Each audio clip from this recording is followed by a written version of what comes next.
Tanbihun muhim, important notice. في تحريم الدعاء للمؤمنين والمؤمنات بمغفرة جميع الذنوب, concerning the prohibition of supplicating for the believers, males and females, to be forgiven of all of their sins. Yani, to make dua for every believer, male and female, to be forgiven of all of their sins, which is another way to say to make dua for every believer to be exonerated from the punishment. This is forbidden dua. قال الشوبري في تجريده حاشية الرملي الكبير. Ash-Shawbari said in his tajreed of the commentary of Ar-Ramli Senior, ما نصه, quote, وجزم ابن عبد السلام في الأمال والغزالي بتحريم الدعاء للمؤمنين والمؤمنات بمغفرة جميع الذنوب. Ibn Abdi Salam in his dictation sessions, as well as Al-Ghazali, were definitive about the prohibition that it's haram to make dua for the believers, males and females, to be forgiven of all of their sins. You could say, "Oh Allah, forgive the believers of their sins." You could say, "Oh Allah, forgive the male and female believers." But you can't say, "Oh Allah, forgive all the believers of all of their sins." That's a forbidden supplication. وَبِعَدَمِ دُخُولِهِمُ النَّارِ. Also, it is forbidden, definitively forbidden, to make dua for no believer to enter hell. لأن نقطع بخبر الله تعالى وخبر رسول الله صلى الله عليه وسلم, because we are sure about the news from God Almighty and the news of the Messenger of God صلى الله عليه وسلم أن فيهم من يدخل النار, that amongst the believers is who shall indubitably, inevitably enter the fire. May Allah protect us. Ameen. وَأَمَّا الدُّعَاءُ بِالْمَغْفِرَةِ, concerning the supplication for forgiveness. في قوله تعالى, in what God said, حكاية عن نوح, in telling about what Noah said.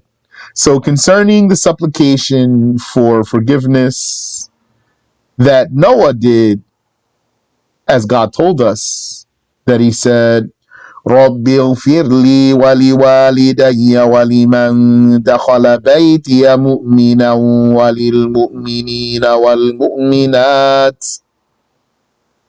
My Lord, forgive me and my parents and whoever entered my house. That's if Bayt here means house. We're just going to say it that way though. There's talk in the books of tafsir about that.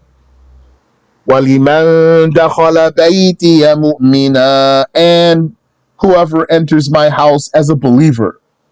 وَلِلْمُؤْمِنِينَ وَالْمُؤْمِنَاتِ, and forgive the believers, males and females. وَنَحْوِ ذَلِكَ, and the likes of that. فإنه ورد بصيغة الفعل في سياق الإثبات. This supplication, this doesn't disprove what we are saying. This supplication came in an affirmative context, not a negative context. Like it doesn't say, "My Lord, don't forgive." It's not in a negative context. It's affirmative. "My Lord, forgive." So this came in the form of a verb and in an affirmative context. وَذَلِكَ لَا يَقْتَضِي الْعُمُومِ, and that, when you do it that way, does not dictate generality. Does not dictate generality. It doesn't mean, it's not all inclusive. Yani, it's not all inclusive. As opposed to when it's negated, when in a negative context. For example, when we say laysa kamithlihi shay, nothing is like him in any way. This statement, you can hear clearly that this statement is including everything created. There's not a single thing like God. This statement is all inclusive here. How come this statement is like that, but the one we're talking about now, the supplication of Noah, is not? Because when we said laysa kamithlihi shay, it was negating. There's a negation there. So when it was a negation, then it gave an all-encompassing meaning. Nothing is like him. Not a thing at all. Anything that's called a thing is not like him. It all is included in that negation because it's a negation. But this supplication of Noah is not a negation. رب اغفر لي ولوالدي ولمن دخل بيتي مؤمنا وللمؤمنين والمؤمنات. My Lord, forgive me and forgive my parents and whoever enters my house as a believer, and forgive the believers, males and females.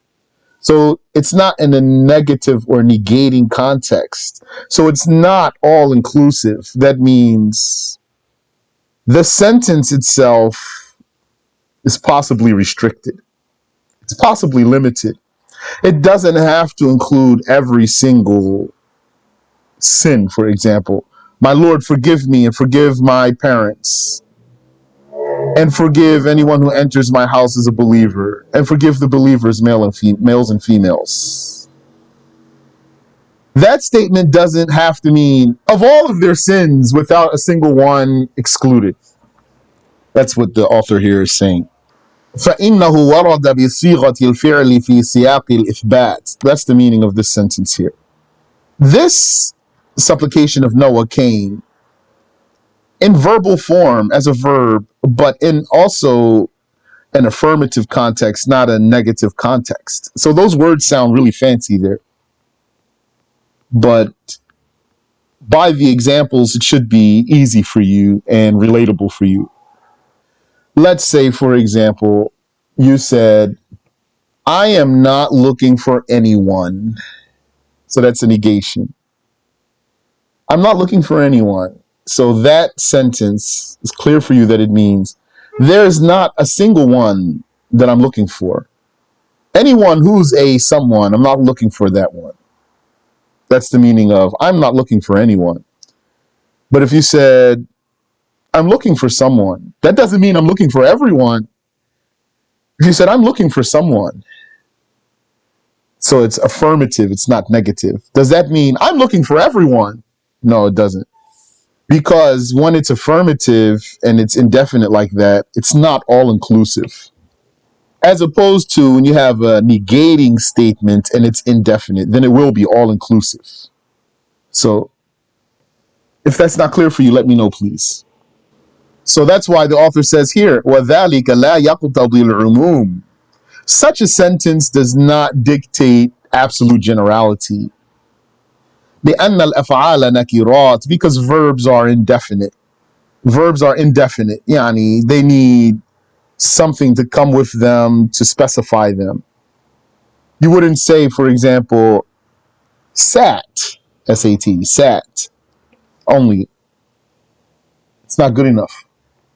So you would say, he sat, John sat, Sam sat, the baboon sat. So verbs are indefinite in this way. So they don't include everything if you mention them in an affirmative context. وَلِجَوَازِ قَصْدٍ مَعْهُودٍ خَاصٍ. And also it's possible that what Noah meant was something in mind in particular. وَهُوَ أَهْلُ زَمَانِهِ مَثَلًا, which would be the people of his time, for example.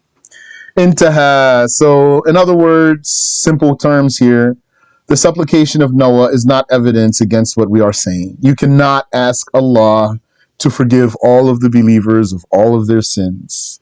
That's not the meaning of Noah's supplication. وكذا ذكر الرملي في شرح المنهاج. Al-Ramli mentioned the same thing in the explanation of Al-Minhaj. فليس معنى الآية اغفر لجميع المؤمنين جميع ذنوبهم. Thus, this verse of the Quran does not mean, oh Allah, forgive all of the believers of all of their sins. وهذا الدعاء فيه رد للنصوص. Such a supplication has rejection of religious texts. وَرَدُّ النُّصُوصِ كُفْرٌ. And rejecting the religious texts is blasphemy. Yani the Quran and the Sunnah of the Prophet alayhi salatu wassalam. كما قال النسفي في عقيدته المشهورة. Just as Imam al-Nasafi said in his famous creedal document. We went over that not too long ago, not a year ago, I think. The Nasafi Creed. وقد قال أبو جعفر الطحاوي والأمن والإياس ينقلان عن ملة الإسلام. And Imam al-Tahawi said, feeling safe from the punishment of Allah, yani believing that Allah would not punish a believer, a single believer, and being hopeless of God's mercy, both of those take one out of the religion of Islam. What he means here is feeling safe from the punishment of Allah. In this case, he means, so this is not how all scholars would explain this word, but what Tahawi means is for a person to believe that Allah does not punish, or to believe that Allah does not punish believers. So that's blasphemy. And the hopelessness that Tahawi is talking about here, where he says, yes, this is when a person believes that Allah does not forgive or cannot forgive. Both of those are blasphemy. So that's why At-Tahawi said, يَنْقُلَانِ عَنْ مِلَّةِ الْإِسْلَامِ. Both of those would take one out of the religion of Islam. وَهَذِهِ عَقِيدَةُ الْمُرْجِئَةِ. This is the belief of the exonerators, the murji'ah. Those who believe that no believer will be punished.